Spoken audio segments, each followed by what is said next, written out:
பெருமக்களுக்கும் மற்றும் காடு சென்று மாலை வீடு திரும்பும் மாபெரும் விவசாய பெருமக்களுக்கும் என்னை போன்ற நாடக அரசுகளுக்கும் இதோ நானாகிய செக்கனம் திருக்கணம் மறிக்கொழுந்து மாறுவேன் என்று சொல்லக்கூடிய அந்த மாளிகை தட்டாட்சி மகன் செம்பகன் ஆசாரி முழுசாந்தி வணக்கம் வணக்கம்.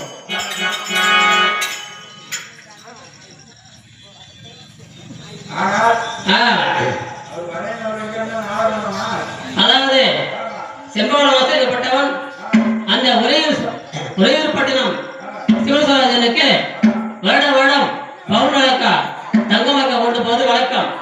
அப்படி நேற்றைய தினம் கொண்டு வரும்போது அந்த நெல்லிவள நாடு பொன்னசங்க ரமணி வரும் பொழுது சூரிய உதயம் நஷ்டமாகிவிட்டது. சூரியன் நஷ்டமாக காரணத்தால் ஏன்னா 12,000 பொன்னால் செய்த பொன்மரக்கான காரணத்தினால நம்ம எங்கேயும் வைக்க முடியாததுக்காக அந்த பொண்ணுடைய அரண்மனை வெறும் பாதுகாப்பாக உள்ளது என்பதற்காக பொன்னாண்டோட மரக்காய் கொடுத்து வைத்திருந்தேன்.